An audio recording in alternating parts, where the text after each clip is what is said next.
तक हो जाए और उसके बाद आधा घंटा जो है हम असगर साहब के साथ बातचीत का सत्र कर सकें, क्योंकि बहुत सारी ऐसी बातें हैं जो बातचीत से बाहर आती हैं। तो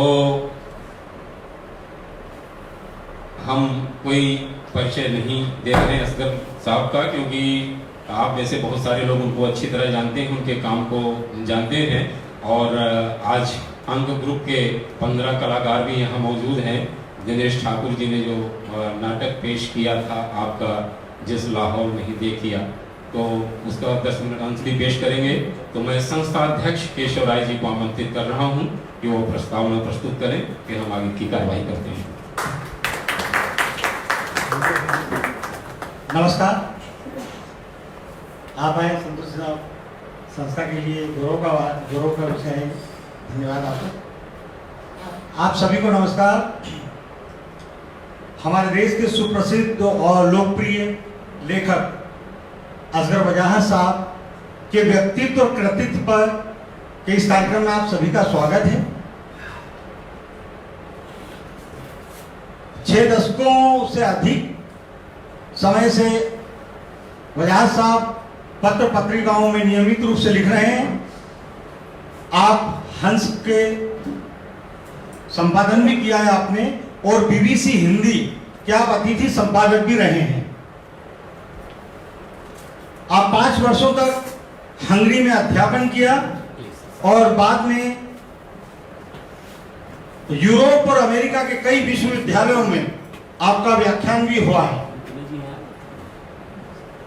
आपके 5 उपन्यास, 8 पूर्णकालिक नाटक, 1 नुक्कड़ नाटक संग्रह, 3 यात्रा संस्मरण और 1 साहित्यिक आलोचना पर पुस्तक भी प्रकाशित हुई है। आपकी रचना का कई भारतीय और विदेशी भाषाओं में अनुवाद हुआ। कहानियों के अनुवाद अंग्रेजी, ईरानी, रूसी, फ्रेंच और उज्बेक, हंगेरियन और पोलिश भाषाओं में हो चुके हैं।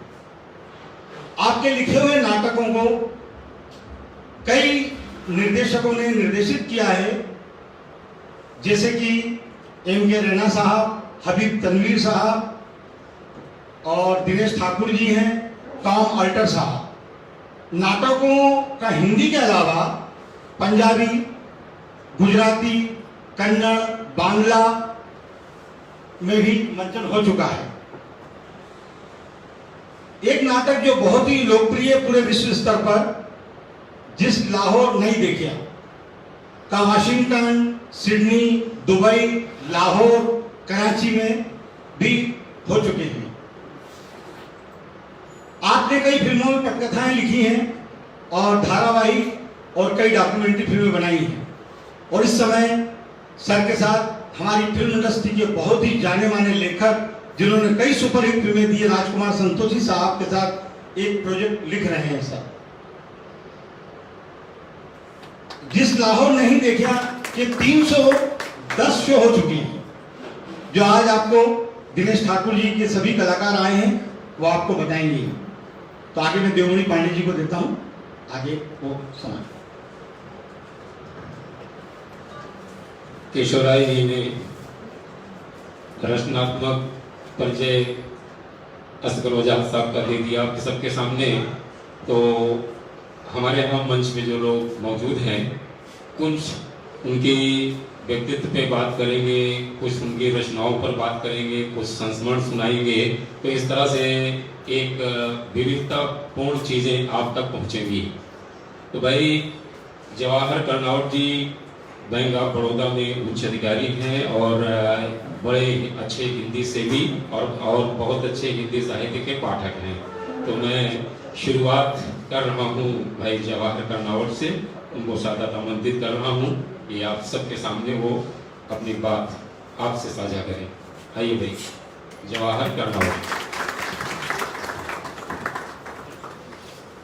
धन्यवाद देवमणि जी, आपने बहुत अच्छा किया कि सबसे पहले केवल पाठक को बुला लिया, क्योंकि पाठक जिस रचना के माध्यम से लेखक को जानता है और उसे लगता है कि इस लेखक को कितनी बार, जितनी बार पढ़ा जाए उतना कम, और खासकर एक ऐसे बहुमुखी प्रतिभा के रचनाकार के बारे में कुछ कहना बहुत दुष्कर कार्य है जिसने कितनी विधाओं में लिखा। और मैं तो कहता हूँ कि आपका जो फलक है वो विश्वव्यापी है। और खासकर मुझे उस समय आपका सानिध्य 2-3 दिन मिला था, मुझे याद है जब आपके उपन्यास कैसी आगी लगाई पर यूके कथा सम्मान दिया गया। संयोग से मैं अपने पत्रकारिता के शोध कार्य के लिए ब्रिटेन में था, लंदन में था, और उस समय मुझे पता लगा कि असगर जी वहां पर आ रहे हैं। और उषा राजे सक्सेना जो बड़ी अच्छी कथाकार है, क्योंकि उनके यहाँ मैं ठहरा था, तो तेजेंद्र भाई ने कहा कि आप भी आइए। और उस समय मुझे बहुत गौरव की अनुभूति हुई कि हाउस ऑफ लॉर्ड्स में यूके कथा सम्मान असगर जी को दिया। भारत की किसी संस्था में दिया जाता है, एक हाउस ऑफ लॉर्ड्स में हिंदी के इतने बड़े लेखक को सम्मानित करना, ये बहुत गौरव की बात है। और मैं लगातार उनको पढ़ता रहा हूँ। जिस नाटक का जिक्र किया आपने किया, वास्तव में मेरे जो मित्र पंजाबी जानते हो कहते हैं भाई ये जिन लाहौर नहीं व्याख्या है, जिन लाहौर नहीं व्याख्या वो जमी नहीं। लेकिन हम लोग उसको इस तरह कर दिया। उस नाटक को मैंने कितनी बार देखा और हर बार लगता है कि इससे फिर से जो जीवंत चित्रण उसमें हुआ है, तो निश्चित रूप से एक पाठक को इससे ज्यादा और क्या चाहिए। और खासकर मुझे याद आता है कि एक पत्रिका जो है उसका विशेषांक जो प्रकाशित हुआ था बनास जन, वो आपके पूरे व्यक्तित्व का दिक्कत था। कितने पक्ष उसमें मुझे देखने को मिले। और खासकर मुझे जब वो अपने आप का जब विश्लेषण करते थे कि कहानी लिखने का कारण क्या है, तो मुझे वो जो कारण 6-7 कारण दिखाए थे, इतने सटीक लिखे। उन्होंने कहा कि आप आज 30 साल सोचता हूँ कि कहानी क्यों लिखता हूँ, ईमानदारी से कई बातें सामने आती है। बस कहते हैं कि पहली तो यह कि अपने परिवेश की विसंगतियों पर गुस्सा बहुत आता है जिसे दबाया नहीं जाता, और जो दबा देता है वो तो फिर विसंगतियों में जीता है। नहीं, बहुत बहुत महत्वपूर्ण बात है ये। दूसरा उन्होंने लिखा कि ये इच्छा बनी रहती है कि शहर को यहाँ से देखो, अपनी नजर से देखो कि क्या कुछ घटित हो रहा है। तीसरा यह है कि ऐसा क्या कर सकता हूँ जो कहानी का बदला हो, शायद कुछ नहीं, और ये कि गवाही रहे कि मैंने या मेरी पीढ़ी ने क्या देखा और क्या होगा। इतिहास उसको हमेशा याद रखता है कि उस लेखक ने क्या लिखा, और शायद किसी की संवेदना को हल्की से चोट पहुंचे और दिल की भड़ास निकल जाए और रात को कुछ चैन की नींद आए, रात को कुछ नींद की चीन आए। मतलब जो व्यवस्था के प्रति आक्रोश है उसे जब तक व्यक्ति या लेखक व्यक्त नहीं कर सकता तो वो सोएगा कैसे। ये सब आपकी रचनाओं में देखने को मिलता है। और सातवां ये कि यार लेखक है तो लिखे, न लिखने की कोई वजह भी तो नहीं है। ये मुझे बहुत अच्छा लगा। और साथ में जो आपने कहा कि हमारा माध्यम कितना प्यारा है कि कलम है, कागज है और मानव सभ्यता की प्राचीन अभिव्यक्ति यानी शब्द हमारे पास है, बीच में कोई नहीं है, कोई मजबूरी नहीं है, बाहरी दबाव नहीं है, कहीं न कहीं छप तो जाता ही है, लोगों को रचना पसंद आती है, तारीफ करते हैं तो अच्छा लगता है। ये लाइनें मुझे बहुत अच्छी लगी। और खासकर मैं जब उनकी कथाओं को जब पढ़ता हूँ तो मुझे खासकर उन्होंने जो संवादों के माध्यम से जो कहानी कही है तो मुझे बहुत बहुत कुछ अच्छी लगी। मैंने जो बहुत पहले कही थी गुरु चेला संवाद, मुख्यमंत्री और डेमोक्रेसिया, जो ऐसी कहानी है जिसमें बिल्कुल एक यथार्थ चित्रण वहां पर देखने को मिलता है। उनकी रचना का संसार इतना बड़ा है, इतना बड़ा है कि जितना कहा जाए कम है। हमारा सौभाग्य है कि उन्हें आज हमें देखने को और सुनने का अवसर मिला है।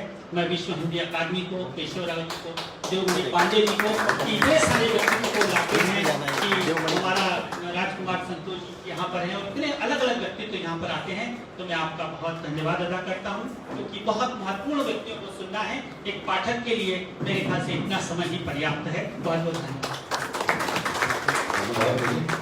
साहित्य के ऐसे पाठक हैं जवाहर कर्नावट जी, जो चाहते तो 1.5 घंटा बोल सकते थे, लेकिन उन्होंने हमारे समय का, मर्यादा का ध्यान रखा। बहुत बहुत धन्यवाद जवाहर जी। और कभी कभी लोग पूछते हैं कि पांडे जी आपको कैसे मालूम पड़ता है कि 5 मिनट हो गए। तो हमने कहा भाई सामने एकदम दीवार पे घड़ी रखी है तो हाँ, तो मेरे लिए बेहद खुशी की बात है कि हमारे शहर के वरिष्ठ कथाकार मनहर चौहान जी सामने बैठे हैं और आदरणीय संगीतकार कुलदीप सिंह जी और फिल्मकार विनय शुक्ला जी, आपका बिल्कुल हार्दिक स्वागत है। और अब मैं हमारे मंच के विराजमान निर्माता निर्देशक प्रवीण अरोड़ा जी को आमंत्रित कर रहा हूं कि वो 2 शब्द कहें।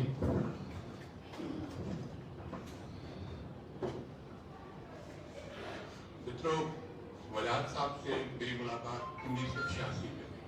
मैं चंडीगढ़ में पढ़ा था, वही मेरी एजुकेशन हुई थी। 1986 में मैं दिल्ली आया तो जामिया में उनसे मिला। उससे पहले मैं इनकी रचनाएं पढ़ चुका था। तो पहले ही दिन कुछ ऐसा हुआ कि हमारी दोस्ती हुई और उसके बाद हम लगातार मिलने लगे। मैं दिल्ली में थिएटर भी करता था, तो ये भी एक कारण था कि हमारा लगातार मिलना होता रहा। और इसी दौरान मुझे इनकी रचना प्रक्रिया को बहुत करीब से जानने समझने का मौका। जैसे जिस लाहौर नहीं देख गया, उसकी कहानी हमारे सामने ही आई थी इनके पास, और वो कैसे वो कहानी जो है एक यादगार कालजयी रचना के रूप में बदल गई, ये सब हमारे सामने हुआ।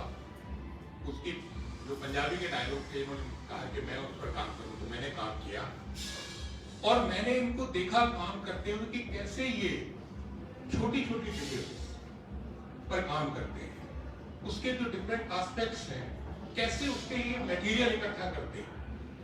और फिर वो हमारे सामने पहला शो हुआ जो अभी तनवीर ने किया, और अब तो पूरी दुनिया में वो मकबूल है नाटक। इसी तरह से एक दिन इन्होंने मुझे एक अखबार की कटिंग दिखाई। वो खबर थी कि वही बॉर्डर पर एक व्यक्ति की लाश पड़ी है, इंडो पाक बॉर्डर पर। तो ना तो हिंदुस्तान की अथॉरिटीज उसको लेने के लिए तैयार हैं, ना पाकिस्तान की अथॉरिटीज उसको लेने के लिए तैयार हैं। तो इन्होंने मुझे कहा, यार इसके पीछे ना कोई कहानी है। तो मैंने कहा, वजाहत साहब क्या कहानी है? क्या लगे इसको एक्सप्लोर करते हैं, क्या ये संभव है कि हम लोग बॉर्डर पर जाके कुछ दिन रहें? मैंने कहा बिल्कुल संभव है। हमारे साथी लोग वहाँ अमृतसर में नाटक करते हैं और बहुत अच्छा सर्कल है हमारा वहाँ पर। तो मैंने कहा चलो चलते हैं, वहाँ चल के रहते हैं। तो मैं, वजाहत साहब, पंजाब से एक राइटर है निरंजन पाल, हम लोग वहाँ गए और इनको मिलवा दिया वहाँ सबसे। और फिर हम बॉर्डर के एरिया में गए, मतलब वहाँ तक गए जहाँ रावी जो है इंडिया में एंटर करती है, और वहाँ का पूरा परिवेश इन्होंने देखा। जो गांव के लोग हैं उनसे बात की, वहाँ की दरगाहें उन पर गए, गोल्डन टेम्पल में गए। 8-10 दिन में हम तो लौट आए। हमने कहा, वजाहत साहब आप आपको सबसे मिलवा दिया है, आप जितना समय रहना चाहें रहें। तो फिर ये 3-4 बार फिर गए वहां और रहे। उसके बाद जो है वो उपन्यास में इनका चादर है वो सामने आया। तो कहने का मतलब ये है कि ये बड़े लेखक क्यों हैं, इनकी रचनाएं जो हैं क्यों टाइमलेस है, उसके पीछे जो है ना इनकी जो अप्रोच है रियलिटी को अप्रोच करने की, और वही मुझे लगता है कि इनके लेखन की सबसे बड़ी ताकत है। और एक और बात, एक इनका नाटक जो है घोड़ से एडमिरेट ऑफ गांधी, वो जब सामने आया 2012 में लिखा गया था नाटक। तब तक आप देखिए ना अन्ना का आंदोलन था, ना कांग्रेस को लेकर जो सवाल उठाए जा रहे हैं वो थे, ना हिंदू के वो मुद्दे थे जो आज आ रहे हैं सामने। इनका नाटक वो सारे सवाल उठाता है। उसमें हिंदुत्व का मुद्दा भी है, उसमें जो कांग्रेस की रेलेवेंस है उसका मुद्दा भी है, और स्वराज का मुद्दा भी है, गांधी भी है उसमें, जिस तरह बहुत चर्चा हो रही है। तो कहने का मतलब ये है कि एक बड़ा लेखक कैसे आने वाले वक्त की भविष्यवाणी कर देता है। इसी को लेकर रविंद्र कालिया ने एक संपादकीय में लिखा था ज्ञानोदय। तो बातें तो इनके साथ मतलब क्योंकि मेरा बहुत लंबा वक्त बीता है इनके साथ, बहुत कुछ है शेयर करने वाली, लेकिन इतना ही कह के मैं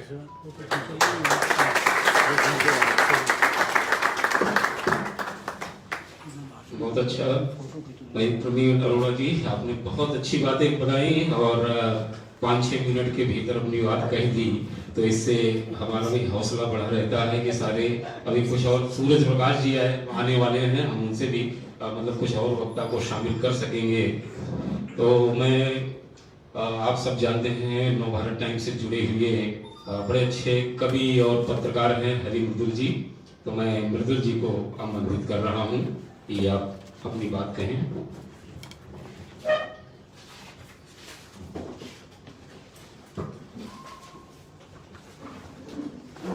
बात लगभग 19-20 साल पुरानी है। उस समय एक अखबार निकला करता था साप्ताहिक सहारा समय, उसमें मैंने एक कहानी पढ़ी थी जिम्मेवारी, जो असगर बजाज साहब की थी, और वह मैंने कहानी पढ़ी और मैं पढ़ते पढ़ते रोने लगा, और सचमुच यकीन मानिए मैं बिलख कर रोने लगा। तो मेरी मिसेज थी, उन्होंने कहा क्या हो गया ऐसी, क्या घटना घट गई, उन्होंने कुछ और सोचा, तो मैंने कहा ये कहानी, तो उनको भी पढ़वाई मैंने, वो भी रोने लगी। तो ऐसी विलक्षण कहानी जिम्मेवारी, उस कहानी का नाम आप जरूर पढ़िएगा। ऐसा प्रभाव था उस कहानी का और ऐसी ताकत, पहली बार कोई ऐसी कहानी थी, कई बार हम लोगों के आंखों में आंसू आए हैं, लेकिन ऐसी कहानी थी जो बिलख बिलख कर आपको रोने को मजबूर कर देती है। मैंने अगले दिन ही असगर बजाज साहब को फोन किया था उस कहानी को के बारे में, रात भर में सो नहीं पाया था, ऐसी कहानी थी वो। उसमें कहानी मुश्किल से आप समझ लीजिए कि 20-22 पंक्तियों की होगी, इससे बड़ी पंक्तियां, इससे ज्यादा पंक्तियां नहीं थी। एक व्यक्ति है, बहुत गरीब है, दुली चंद या दुली राम नाम का है, दुली राम। वह आत्महत्या, परिवार के साथ आत्महत्या करता है। सबसे पहले वो क्या करता है, खीर में जहर मिलाता है। बहुत अभावग्रस्त परिवार है, खीर पहले बहुत दिनों बाद वो खीर खाते हैं परिवार, लेकिन उसमें जहर होता है, और 2 बच्चे हैं, पत्नी है और खुद दुलीराम है। तो पहले बच्चों को वो जहर देता है, पत्नी को देता है। जहर खाकर बच्चे अर्धबेहोशी में पहुंच जाते हैं। उसके बाद वह उनको रस्सी से उनका गला घोंटता है अपने हाथों से। ऐसी दारुण स्थिति होती है, और वो जो विडंबना है कि एक बहुत ही प्यार करने वाला पिता अपने बच्चों को कैसे मार सकता है और क्यों मार रहा है वो, और वो जो वर्णन है वो आपको पूरी तरह रुला देता है। वो पत्नी भी देख रही है, वो पूरा दृश्य सामने है। पत्नी के लिए वह पंखे में रस्सी लगाता है, पत्नी उस तरह से आत्महत्या करती है उसके सामने, अंत में वह आत्महत्या करता है। तो ऐसी कहानी कि मैंने पहली बार ऐसी कहानी पढ़ी, और जो इतने कम शब्दों में लिखी हुई थी। तो ऐसे प्रखर कथाकार हमारे बीच मौजूद हैं, असगर बजाज साहब। और भारतीय भाषाओं, मैं कहूंगा कि हिंदी ही नहीं, भारतीय भाषाओं के अन्यतम दुर्धर्ष कथाकार हैं। और मैं ये भी कहना चाहूंगा कि हिंदी में ऐसी विभूति अकेली है जिनके पास अनूठी कहानियां हैं, अनूठे नाटक हैं, अनूठे उपन्यास हैं, यात्रा वृत्तांत हैं, बाल साहित्य है और लघु कथाएं हैं। मतलब ऐसी विधाओं में और इतना काम किया है कि मुझे लगता है कि मैं कह सकता हूं कि प्रेमचंद के बाद अगर किसी ने सर्वाधिक काम किया है और निरंतरता में काम किया है तो वो असगर बजाज साहब। हमारे यहाँ दूसरे कथाकार हैं संजीव, जो बहुत मेहनती हैं। वह बहुत, हमारे हिंदी में एक बड़ी एक पुरातनपंथी सोच है कि बहुत कम लिखो और तो बड़ा अद्वितीय माने जाओगे। तो लेकिन उस मिथ को भी असगर बजाज साहब ने तोड़ा है। आप देखिए कि वो कहानी जिम्मेवारी से शुरू होकर यहाँ लिंचिंग, एक पिछले दिनों बहुत वायरल हुई थी लिंचिंग, मुझे लगता है हर सुधी पाठक ने पढ़ी होगी। मुश्किल से समझ लीजिए कि 12-13 पंक्ति उनकी है। वो बहुत ही मासूम सी कहानी, लेकिन इतनी बड़ी बात कहती है वो। तो ये कुशलता सिर्फ और सिर्फ हमारे असगर बजाज साहब में है। अकहानी दौर से शुरुआत होती है, लेकिन प्रेमचंद की लीक को पकड़ते हैं असगर बजाज साहब। मैं से मैं तक जो अकहानी दौर आती थी, आत्मगीतिक किस्म की कहानियां होती थी, उसको बहुत जल्दी छोड़ते हैं और समाजोन्मुख वो कहानियां लिखते हैं और अपने समकालीनों से एकदम अलग स्वर में अपनी बात कहते हैं। सबसे बड़ी विशेषता इनकी ये है कि कहानी कब शुरू होती है और कब खत्म होती है। ऐसा अनूठा शिल्प है कि जो किसी और कथाकार के पास है ही नहीं। कब शुरू हो जाए, कब पदकही में शुरू हो जाए और कहाँ खत्म, आप उसका ऑब्जर्वेशन नहीं कर सकते हैं। अक्सर कहानियों के साथ उपन्यास का एक आकलन आदमी कर सकता है कि यहाँ पर खत्म हो, यहाँ पर शुरू हो रही है, इधर मिडिल आएगा, इधर खत्म होगा। असगर साहब की कोई भी कहानी ऐसी नहीं है जो बहुत सुनियोजित तरीके से खत्म होती है, आपको स्तब्ध करती है। तो ऐसे अद्वितीय कथाकार हैं और जो कहानी का जो मिथ है उस मिथ को तोड़ा है। और सबसे महत्वपूर्ण बात यह है कि असगर साहब की कहानी के शिल्प की कोई नकल नहीं कर सकता है। वो नकल हो ही नहीं सकती, वो सिर्फ असगर बजाज साहब लिख सकते हैं, क्योंकि उनकी जो सोच है, उनका जो क्राफ्ट है, वो आम जनजीवन से आता है।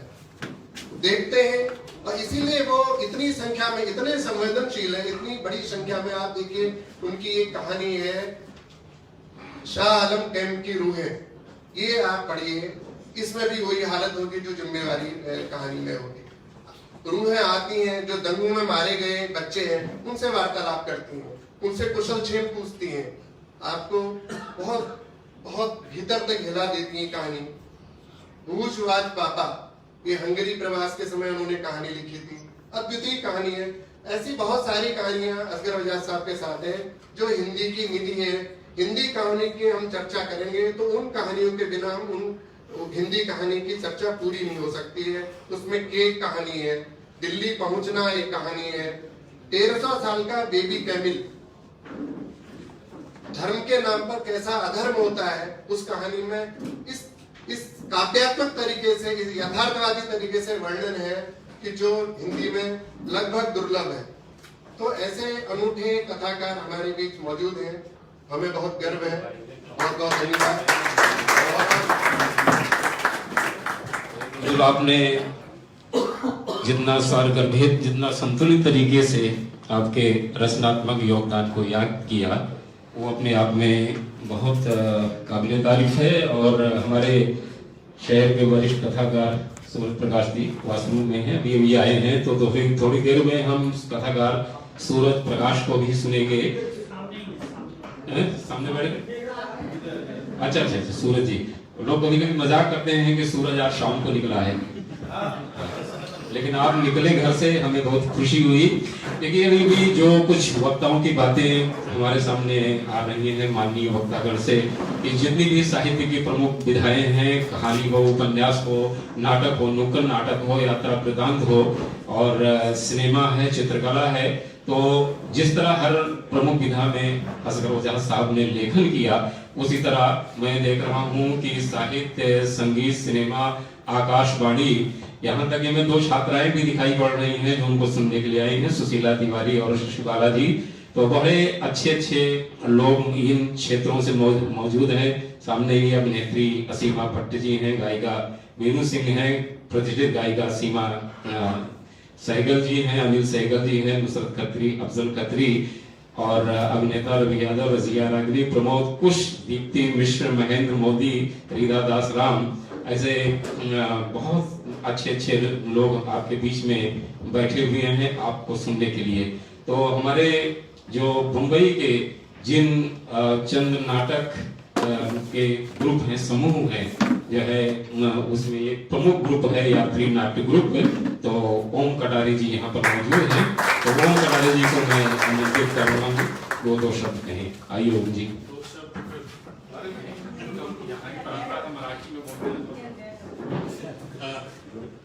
सबसे पहले तो मैं केशव राय जी को इस बात के लिए बहुत बहुत धन्यवाद देना चाहूँगा कि उन्होंने इस तरह के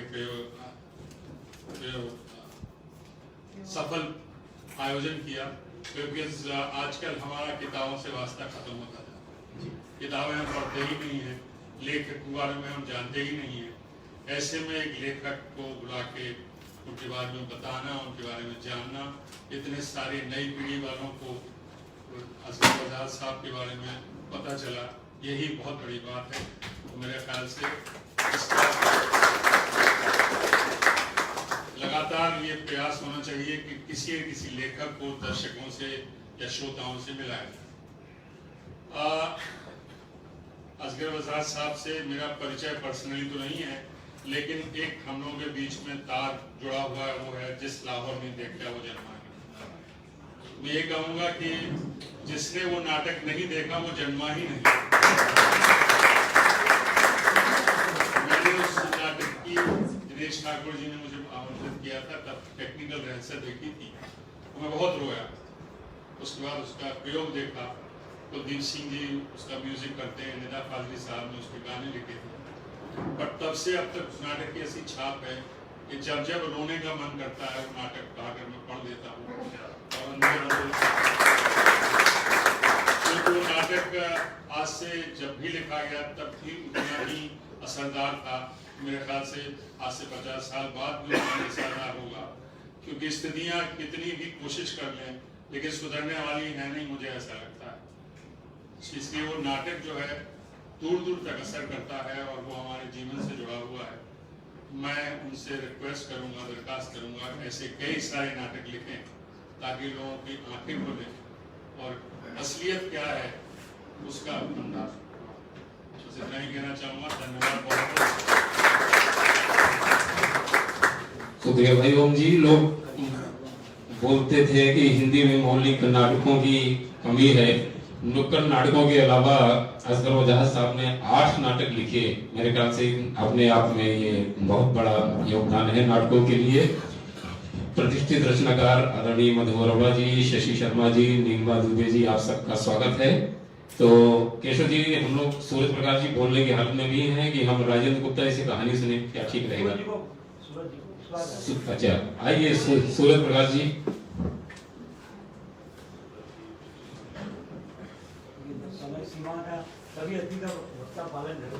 नहीं, हम पूरे देश में ऐसा चल रहा है वो हाँ, सूरज प्रकाश जी को पूरे देश में सब लोग जानते हैं। वो लेखकों की दुनिया नाम से किताब भी पूरा आगे प्रकाशित हुई, जिसमें पूरी दुनिया के प्रसिद्ध लेखकों के परिचय शामिल हैं। और आप जो है बहुत करीबी मित्र हैं असगर वजाहत के हिसाब से, व्यक्तिगत तौर पे, रचनात्मक तौर से हर तरह से जुड़े हैं। आइए आदरणीय सूरज जी। और सूरज जी को भी पता है कि क्या बोलना है, कैसे बोलना है। बड़े अच्छे वक्ता हैं। अच्छे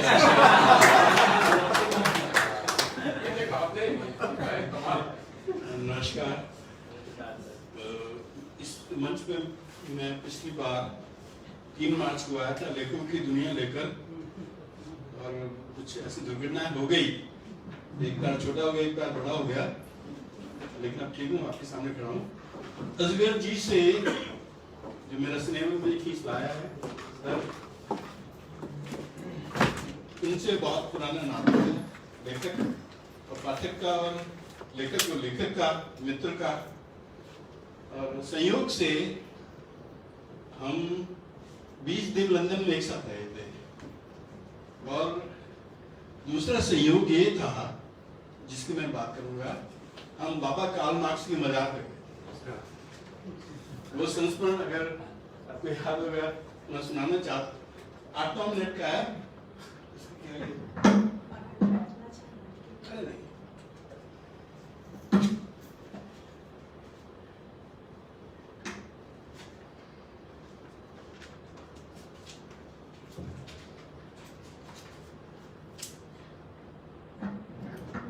कार्ल मार्क्स की मजार पर 2005 के कथा यूके के इंदु शर्मा कथा सम्मान असगर जी को दिया गया था। उसके लिए हम दोनों लंदन गए थे।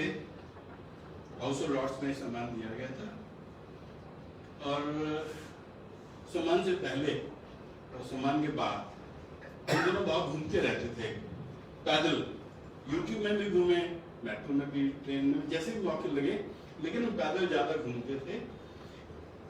और ऐसी जगहों पर लंदन एक बड़े अजीब सा शहर है कि आप शहर के बीच में उतर लगता है आप जंगल में आ गए हैं, सुनसान इलाके में आ गए हैं और आसपास कोई भी नहीं है, हम दो ही पैदल चलने वाले हैं।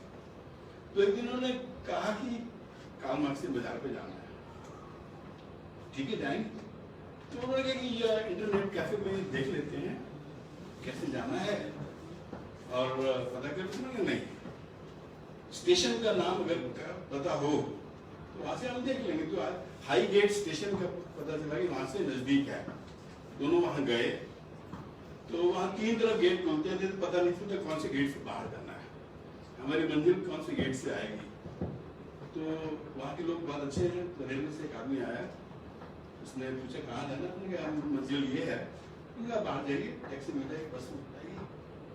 तो नहीं, पैदल ही जाएंगे। तो बाहर आके पहला काम ये किया कि बियर के कैन खरीदे और नक्शा हाथ में, नक्शा रेलवे वाले ने दे दिया था। तो ढूंढते ढांढते पहले तो बाग नजर आया तो बियर में बैठ गए, तो उस चक्कर में रास्ता भूल गए। रास्ता भूल गए, जो गली मोड़नी थी वो भूल गए और आगे निकल गए। और ऐसी शानदार कॉलोनी में जा पहुंचे, अब समझ नहीं आ रहा कि यहाँ कब्रिस्तान कहाँ पर हो सकता है, वो भी 100 साल 150 साल 200 साल पुराना। खैर एक और आदमी मिला, वो भी वहीं जा रहा था। तो भटकते भटकते कब्रिस्तान पहुंच गए। पहला आश्चर्य कि कब्रिस्तान की टिकट थी 2। हिंदुस्तानी आदमी पहला काम तो यही करता है कि हिसाब लगाता है रुपए कितने हो गए। तो देखे 174 रुपए प्रति व्यक्ति टिकट है। एक 82-85 साल की बुढ़िया, बहुत खूबसूरत बुढ़िया बैठी हुई थी टिकट काउंटर पर, कब्रिस्तान की टिकट लिए। तो उसने एक नक्शा आगे कर दिया, कब्रिस्तान का नक्शा, ये काउंट का। यार ये अलग मुस्लिम कब्रिस्तान की भी नक्शा है, रिसेप्शनिस्ट भी है। तो हमने कहा नक्शा नहीं चाहिए, हमें खाली कार्ल मार्क्स का पता है। Go to left. हमने कहा देखो जीते जी लेफ्ट थे, मरने के बाद भी लेफ्ट ही मिला। अब जब वहां पहुंचे तो बरसात शुरू हो गई थी धीमी धीमी, और हम देख के हैरान हो गए।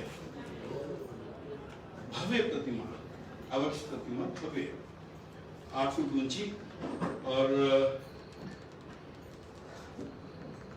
हैरान रह गए कि वहां परदेसी थे, स्टेटलेस पर्सन थे। मैं बताऊंगा स्टेटलेस पर्सन अगर मौत इजाजत देंगे तो स्टेटलेस पर्सन क्या होता है। आसपास भी बहुत सारी ऐसी कब्रें थी जो इंग्लैंड में रहते हुए अपने अपने देश की क्रांति वहां से संचालित कर रहे थे। उनमें सबसे भव्य प्रतिमा कार्ल मार्क्स की थी। पता चला कि जब वो उनकी मृत्यु हुई थी तो उनकी शव यात्रा में सिर्फ 11 लोग थे। अब हम यहाँ तकलीफ पाते हैं ना कि 10 लोग हैं, 8 लोग हैं, 5 लोग हैं, वहां 11 लोग थे। खैर अब हम ज्यादा डिटेल में नहीं जाता क्योंकि ज्यादातर कार्ल मार्क्स के बारे में, तो मैं उस यात्रा के बारे में बताता हूँ कि हम वहाँ काफी देर बैठे रहे, घूमते रहे, फोटो लेते रहे। कुछ ताजा कब्रें थी वहां पर जिनमें फूल चढ़ाए गए थे, और सभी जब नाम देखे तो ज्यादातर इस्लामिक नाम थे जिन्होंने अपने अपने देश की क्रांति के संचालन किया होगा।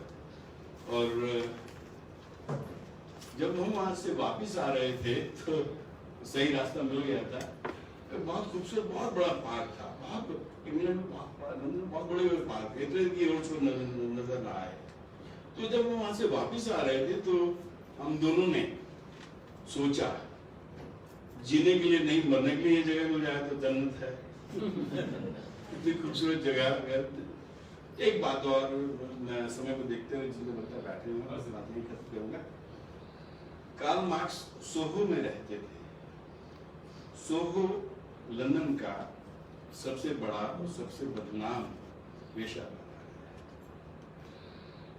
पिकाडेली स्ट्रीट के पास है। जो हम घूमने ही निकले थे तो शाम को वहां भी चले गए कि देखे तो सही कार्ल मार्क्स दुनिया को बदलने वाले कहाँ रहते थे, कैसे रहते थे। लेकिन उस दिन विश्व कप का फुटबॉल का मैच चल रहा था, तो सारी गतिविधियां फुटबॉल में मुड़ी हुई थी। तो हम अदा भी नहीं मालूम था कि किस बिल्डिंग में रहते थे, कहाँ रहते थे। लेकिन ये असगर जी की वजह से ही संभव हो पाया था कि एक दुर्लभ यात्रा हम दोनों ने की एक साथ, और सारा दिन हम उस आतंक तो नहीं कहूँगा लेकिन एक रोमांच दिन भर रहा हमारे साथ कि हम ऐसे व्यक्ति की कब्र देख कर आ रहे हैं, और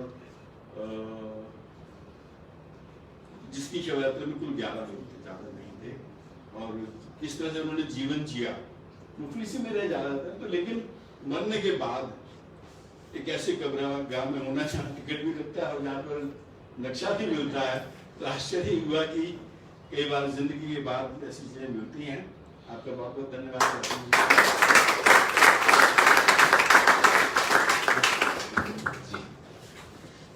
सूरज जी, सचमुच आपने एकदम ऐसा उजाला फैला दिया है कि ये हाल पहले से ज्यादा रोशन लग रहा है।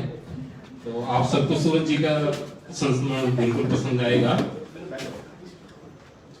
आदरणीय राजेंद्र गुप्ता जी कहाँ पर मौजूद हैं?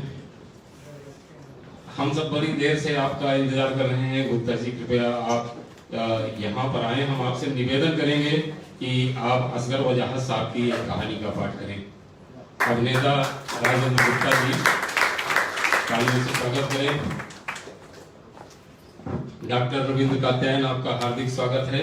अभिनेता अभिषेक पांडे, अजय अहमद सैयद, आप सबका स्वागत है। धीरे धीरे भीड़ बढ़ती ही जा रही है। दिनेश लखनपाल जी, स्वागत है। आप सब जानते हैं राजेंद्र गुप्ता जी बहुत अच्छे रंगकर्मी, बहुत अच्छे अभिनेता, और बहुत सारी फिल्मों में आप उन्हें देख चुके हैं। और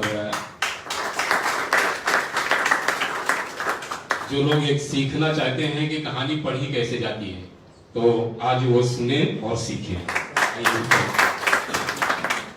स्टैंड वाला स्टैंड वो, अरे सर है डंडा है आपका, अगर हो सकता है है ना, स्टैंड डंडा झंडा यहाँ पे हुआ करता था। अगर आप वहाँ पे रखते हैं वो भी मिल सकता है। एक बार स्टैंड देखिए बाहर खोल के देखिए, खोल के देखिए।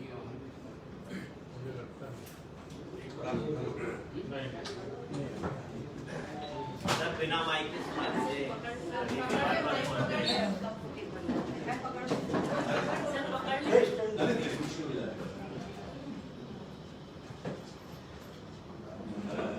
थोड़ा सा धैर्य और सब। स्टैंड है आ रहा है सर। थोड़ी सी लंबी कहानी है, और 20 लेकिन असगर साहब की बहुत ही, मुझे लगता है, खास और नुमाइंदगी कहानी है। थोड़ी सी लंबी है, उसके बावजूद मैंने इसीलिए चुना कि ये जरूर हमारे सामने आनी चाहिए।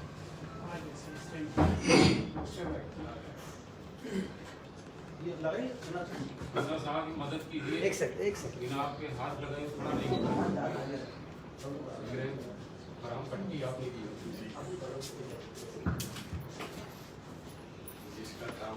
अजय जी आइए, आगे है अजय जी, आ जाइए अजय जी, आइए।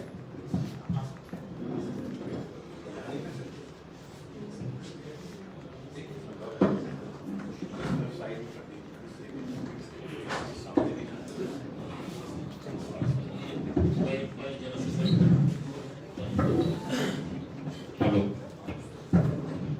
वरिष्ठ पत्रकार, सीनियर समीक्षक भाई अजय ब्रह्मात्मा जी पधारे हैं। आपका हार्दिक स्वागत है।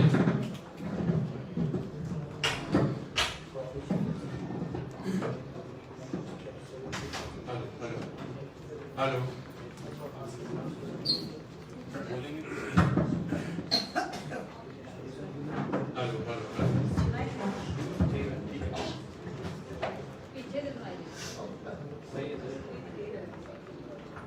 Hello, 1 2 3. Hello. 1 2 3. Check.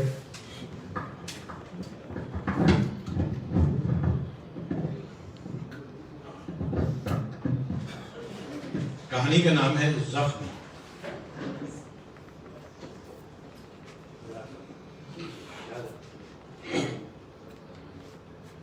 बदलते हुए मौसमों की तरह राजधानी में सांप्रदायिक दंगों का भी मौसम आता है।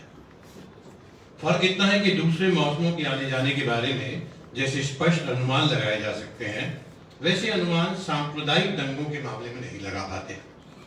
फिर भी पूरा शहर ही मानने लगा है कि सांप्रदायिक दंगा भी मौसमों की तरह निश्चित रूप से आता ही है। बात इतनी सहज और साधारण बना दी गई है कि सांप्रदायिक दंगों की खबरें लोग इसी तरह सुनते हैं जैसे गर्मी बहुत बढ़ गई है या अब के पानी बहुत बरसा जैसी खबरें सुनी जाती हैं। दंगों की खबर सुनकर बस इतना ही होता है कि शहर का एक हिस्सा कर्फ्यूग्रस्त हो जाता है और लोग रास्ते बदल देते हैं। इस थोड़ी सी असुविधा पर मन ही मन कभी कभी खींच जाते हैं, उसी तरह जैसे बेतरह गर्मी पर या लगातार पानी बरसने पर कोफ्त होती है। शहर के सारे काम यानी उद्योग, व्यापार, शिक्षण, सरकारी कामकाज सब सामान्य ढंग से चलता रहता है। मंत्रिमंडल की बैठकें होती हैं, संसद के अधिवेशन होते हैं, विरोधी दलों के धरने होते हैं, प्रधानमंत्री विदेश यात्राओं पर जाते हैं, मंत्री उद्घाटन करते हैं, प्रेमी प्रेम करते हैं, चोर चोरी करते हैं। अखबार वाले भी दंगों की खबर में कोई नया या चटपटापन नहीं ला पाते, प्रायः हाशिए पर ही छाप देते हैं। हाँ, अगर मरने वालों की संख्या थोड़ी बढ़ जाती है तो मोटे टाइप में खबर छपती है, नहीं सामान्य। ये भी एक स्वस्थ परंपरा सी बन गई है कि सांप्रदायिक दंगा हो जाने पर शहर में सांप्रदायिकता विरोधी सम्मेलन होता है। सम्मेलन के आयोजकों तथा समर्थकों के बीच अक्सर इस बात पर बहस हो जाती है कि दंगा होने के तुरंत बाद ना करके सम्मेलन इतनी देर से क्यों किया गया। और इस इल्जाम का जवाब आयोजकों के पास ये होता है कि प्रजातांत्रिक तरीके से काम करने में समय तो लगता ही है ना, जबकि गैर प्रजातांत्रिक तरीके से किए जाने वाले काम फट से हो जाते हैं, जैसे कि दंगा। लेकिन दंगों के विरोध में सम्मेलन करने में समय लगता है, क्योंकि किसी वामपंथी पार्टी की प्रांतीय कमेटी सम्मेलन करने का सुझाव राष्ट्रीय कमेटी को देती है। राष्ट्रीय कमेटी एक तदर्थ समिति बना देती है ताकि सम्मेलन की रूपरेखा तैयार की जा सके। तदर्थ समिति अपने सुझाव देने में कुछ समय लगाती है, उसके बाद उसकी सिफारिशें राष्ट्रीय कमेटी में जाती हैं। राष्ट्रीय कमेटी में उन पर चर्चा होती है और एक नई कमेटी बनाई जाती है जिसका काम सम्मेलन के स्वरूप के अनुसार करना होता है। अगर राय ये बनती है कि सांप्रदायिकता जैसी गंभीर मसले पर होने वाले सम्मेलन में सभी वामपंथी लोकतांत्रिक शक्तियों को एक मंच पर लाया जा सके तो दूसरे दलों से बातचीत की जाती है। दूसरे दल भी राजतांत्रिक तरीके से अपने शामिल होने के बारे में निर्णय लेते हैं और उसके बाद ये कोशिश की जाती है कि सांप्रदायिकता विरोधी सम्मेलन में सांप्रदायिक सद्भाव बनाने के लिए नामी हिंदू, मुसलमान, सिख नागरिकों का होना भी जरूरी है और उनके नाम सभी दल जनतांत्रिक तरीके से तय करते हैं। अच्छी बात है कि शहर में ऐसे नामी हिंदू, मुस्लिम, सिख नागरिक हैं जो इस काम के लिए हमेशा तैयार रहते हैं। उन नागरिकों की एक सूची है। उदाहरण के लिए भारतीय वायुसेना से अवकाश प्राप्त एक लेफ्टिनेंट हैं जो सिख हैं। राजधानी के अल्पसंख्यक नुमा विश्वविद्यालय के उप कुलपति मुसलमान हैं तथा विदेश सेवा से अवकाश प्राप्त एक राजदूत हैं, हिंदू हैं। इसी तरह और भी कुछ नाम हैं। ये सब भले लोग हैं। समाज और प्रेस में उनका बहुत सम्मान है। पढ़े लिखे तथा बड़े बड़े पदों पर आसीन या अवकाश प्राप्त, उनके सेक्युलर होने में किसी को कोई शक नहीं होता और वे हमेशा इस तरह के सांप्रदायिक विरोधी सम्मेलनों में आने को तैयार रहते हैं। एक दिन मैं सोकर उठा और हस्बे दस्तूर आंखें मलते हुआ अखबार उठाने बालकनी पर आया तो हेडिंग थी, पुरानी दिल्ली में दंगा हो गया, 3 मारे गए, 20 घायल, 10 की हालत गंभीर, 50 लाख की संपत्ति नष्ट हो गई है। और पूरी खबर पढ़ी तो पता चला कि दंगा का 7 पूरे में हुआ है। कसाबपुरी का ख्याल आते ही मुख्तार का ख्याल आ गया। वो वही रहता था, अपने ही शहर का था, सिलाई का काम करता था, क्रॉस प्लेस में एक दुकान थी। अब सवाल ये था कि मुख्तार से कैसे कांटेक्ट हो। कोई रास्ता नहीं था, ना फोन, ना कर्फ्यू पास और ना कुछ और। मुख्तार और मैं, जैसा कि मैं लिख चुका हूं, एक ही शहर के हैं। मुख्तार दर्जा 8 तक इस्लामिक स्कूल में पढ़ता था और फिर अपने पुश्तैनी सिलाई के धंधे में लग गया था। मैं उससे बहुत बाद में मिला था, उस वक्त जब मैं हिंदी में एमए करने के बाद बेकारी और नौकरी की तलाश से तंग आकर अपने शहर में रहने लगा था। वहां मेरे एक रिश्तेदार, जिन्हें हम सब हैदर हथियार कहा करते थे, आवारगी करते थे। आवारगी का मतलब कोई गलत ना लीजिएगा, मतलब यह है कि बेकार थे। इंटर में कई बार फेल हो चुके थे और उनका शहर में जन संपर्क बहुत अच्छा था। तो उन्होंने मेरी मुलाकात मुख्तार से कराई थी। पहली, दूसरी और तीसरी मुलाकात में वो कुछ नहीं बोला था। शहर की मुख्य सड़क पर सिलाई की एक दुकान में वो काम करता था और शाम को हम लोग उसकी दुकान पर बैठा करते थे। दुकान का मालिक वफाती भाई, मालदार और बाल बच्चेदार आदमी था। वो शाम के 7 बजते ही दुकान की चाबी मुख्तार को सौंप कर और भैंसे का गोश्त खरीद कर घर चला जाया करता था। उसके बाद वो दुकान मुख्तार की हो जाती थी। एक दिन अचानक हैदर हथियार ने ये राज खोला कि मुख्तार भी बिरादर है। बिरादर का मतलब भाई होता है, लेकिन हमारी जुबान में बिरादर का मतलब था जो आदमी शराब पीता हो।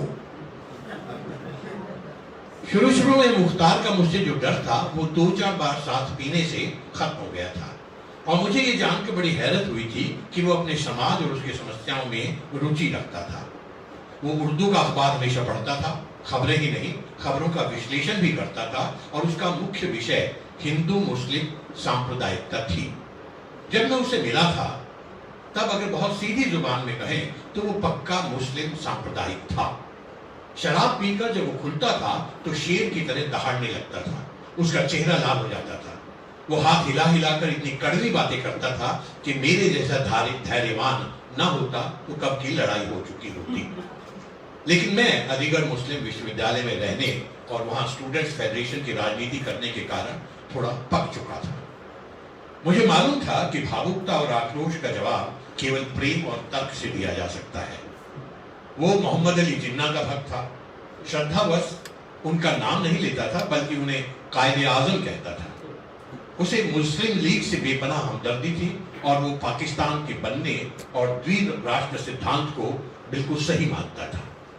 पाकिस्तान के इस्लामी मुल्क होने पर भी वो गर्व करता था और पाकिस्तान को श्रेष्ठ मानता था।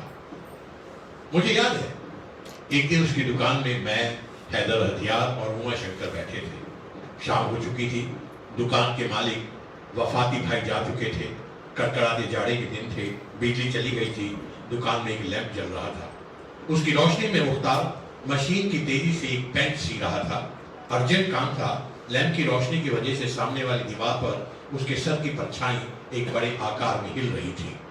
मशीन चलने की आवाज भी पूरी दुकान में थर्रा रही थी। हम तीनों मुख्तार के काम खत्म होने का इंतजार कर रहे थे। प्रोग्राम ये था कि उसके बाद चुस्की लगाई जाएगी। आधे घंटे बाद काम खत्म हो गया और 4 चाय की प्यालियां लेकर हम लोग बैठ गए। बातचीत घूम फिर कर फिर पाकिस्तान पर आ गई। हस्बे दस्तूर मुख्तार पाकिस्तान की तारीफ करने लगा, कायदे आजम की बुद्धिमानी के गीत गाने लगा। उमा शंकर से उसका कोई पर्दा न था, क्योंकि दोनों एक दूसरे को अच्छी तरह जानते थे। कुछ देर बाद मौका देखकर मैंने कहा, ये बताओ मुख्तार, जिन्ना ने पाकिस्तान क्यों बनवाया? इसलिए कि मुसलमान बनाएंगे। बोला, मुसलमान तो यहां भी रहते हैं, लेकिन वो इस्लामी मुल्क है। तुम पाकिस्तान को गए हो ना? हाँ गया हूं। वहां और यहां क्या फर्क है? बहुत बड़ा फर्क है। क्या फर्क है? वो इस्लामी मुल्क है, ठीक है, लेकिन ये बताओ कि वहां गरीबों अमीरों में वैसा ही फर्क नहीं है जैसा कि यहां है? क्या वहां रिश्वत नहीं चलती? क्या वहां भाई भतीजावाद नहीं है? क्या वहां पंजाबी, सिंधी और मुहाजिर फीलिंग नहीं है? क्या पुलिस लोगों को फंसाकर पैसा नहीं वसूलती? मुख्तार चुप हो गया। उमा शंकर बोले, हाँ हाँ बताओ ना, अब चुप काहे हो गए?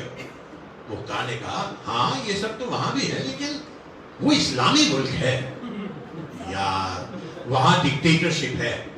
इस्लाम तो बादशाह तक के खिलाफ है, तो वो कैसा इस्लामी मुल्क हुआ? हमें छोड़ो। क्या औरतें वहां पर्दा करती हैं? बैंक तो वहां भी ब्याज देते होंगे, फिर काहेगा इस्लामी मुल्क? उमाशंकर ने कहा भैया इस्लाम मसावात सिखाता है, मतलब बराबरी। तुमने पाकिस्तान में बराबरी देखी? मुख्तार थोड़ी देर के लिए चुप हो गया, फिर अचानक ठग पड़ा। और यहाँ क्या है मुसलमानों के लिए? इलाहाबाद, अलीगढ़, मेरठ, मुरादाबाद, दिल्ली, भिवंडी, कितने नाम गिनाऊं? मुसलमानों की जान इस तरह ली जाती है जैसे कि कीड़े मकोड़े हो। हाँ, तुम ठीक कहते हो। मैं कहता हूं ये फसाद क्यों होते हैं? भाई मेरे, फसाद होते नहीं, कराए जाते हैं। कराए जाते हैं? हाँ भाई, अब तो ये बात जग जाहिर है। कौन कराते हैं? जिन्हें उससे फायदा होता है। किन्हें फायदा होता है? वो लोग जो मजहब के नाम पर वोट मांगते हैं, वो लोग जो मजहब के नाम पर नेतागिरी करते हैं। कैसे? देखो जरा सिर्फ तसव्वुर करो कि हिंदुस्तान में हिंदुओं और मुसलमानों के बीच कोई झगड़ा नहीं है, कोई बाबरी मस्जिद नहीं है, कोई राम जन्मभूमि नहीं है, सब प्यार से रहते हैं। तो भाई ऐसे हालात में मुस्लिम लीग या आरएसएस के नेताओं के पास कौन जाएगा? उनका तो वजूद ही खत्म हो जाएगा ना। इस तरह समझ लो कि किसी शहर में कोई डॉक्टर है जो सिर्फ कान का इलाज करता है और पूरे शहर में सब लोगों के कान ठीक हो जाते हैं, किसी को कान की कोई तकलीफ नहीं रहती, तो डॉक्टर को अपना पेशा छोड़ना पड़ेगा ना, या फिर शहर छोड़ना पड़ेगा। मुख्तार चुप हो गया, शायद वो अपना जवाब सोच रहा था। मैंने फिर कहा, और फिरका परस्ती से उन लोगों को भी फायदा होता है जो इस देश की सरकार चला रहे हैं। कैसे? भाई तुम्हारे सामने दो पड़ोसी आपस में लड़ रहे हैं, एक दूसरे के पक्के दुश्मन हैं, तो तुम्हें उन दोनों से कोई खतरा नहीं हो सकता। उसी तरह हिंदू मुसलमान आपस में ही लड़ते रहे तो सरकार से क्या लड़ेंगे? तो क्या कहेंगे कि ये हमारा हक है, हमारा वो हक है। तीसरा फायदा उन लोगों को ये पहुंचता है कि जिनका कारोबार उनकी वजह से तरक्की करता है। अलीगढ़ में फसाद, भिवंडी के फसाद इसकी मिसालें हैं। ये तो शुरुआत थी, धीरे धीरे ऐसा होने लगा कि हम लोग जब भी मिलते थे बातचीत इन्हीं बातों पर होती थी। चाय का होटल हो या शहर के बाहर सड़क के किनारे कोई वीरान सी पुलिया, बहस शुरू हो जाया करती थी। बहस भी बड़ी अजब चीज है।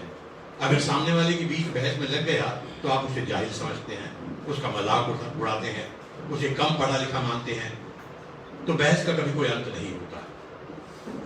उस जमाने में मुख्तार उर्दू के अखबारों और रिसालों को बड़ा भयंकर पाठक था।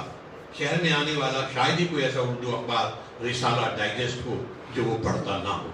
इतने ज्यादा पढ़ने की वजह से उसे घटनाएं, तिथियां और बयान इस कदर याद हो जाते थे कि बहस में उन्हें बड़े आत्मविश्वास के साथ वो कोट किया करता था।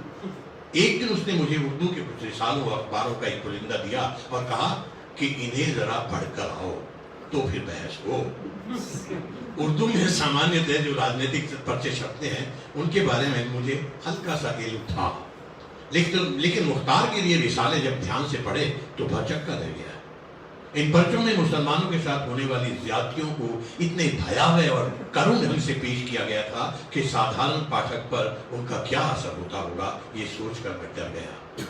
मिसाल के तौर पर इस तरह के शीर्षक थे, मुसलमानों के खून से होली खेली गई, या भारत में मुसलमान होना गुनाह है, या क्या भारत के सभी मुसलमानों को हिंदू बनाया जाएगा, या 3000 मस्जिदें बना ली गई हैं।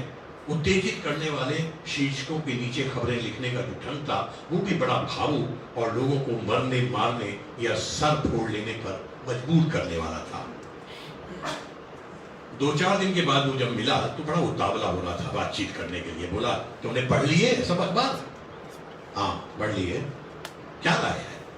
अब तो पता चल गया ना कि भारत में मुसलमानों के साथ क्या होता है। हमारी जान, माल, इज्जत, आबरू कुछ भी महफूज नहीं है। हाँ वो तो तुम ठीक कहते हो, लेकिन एक ये बात बताओ कि तुमने जो रिसाले दिए हैं वो फिरका परस्ती को दूर करने, उसे खत्म करने के बारे में कभी कुछ क्यों नहीं लिखते? क्या मतलब? देखो मैं मानता हूँ मुसलमानों के साथ ज्यादती होती है, दंगों में सबसे ज्यादा वही मारे जाते हैं, पीएसी भी उन्हें मारती है और हिंदू भी मारते हैं, मुसलमान भी मारते हैं हिंदुओं को। ऐसा नहीं है कि वो चुप बैठे रहते हैं। हाँ तो कब तक बैठे रहे, क्यों ना मारे? वो तड़प के बोला, ठीक है तो वो तुम्हें मारे, तुम उनको मारो, फिर रोना किस बात का है? क्या मतलब? इसी तरह मारकाट होते रही तो क्या फिरका परस्ती खत्म हो जाएगी? नहीं, नहीं खत्म होगी। और तुम चाहते हो फिरका परस्ती खत्म हो जाए? हाँ, तो ये अखबार जो तुमने दिए, क्यों नहीं लिखते कि फिरका परस्ती कैसे खत्म की जा सकती है? ये अखबार क्यों नहीं चाहते होंगे कि फिरका परस्ती खत्म हो? यही तो वो अखबार वाले, ये तो अखबार वाले भी बता सकते हैं। मैं तो जहां तक समझता हूं, ये अखबार बिकते ही इसलिए हैं कि इनमें दंगों की भयानक, दर्दनाक और बढ़ा चढ़ाकर पेश की गई तस्वीर होती है। अगर दंगे ना हो तो अखबार बिकेंगे कितने?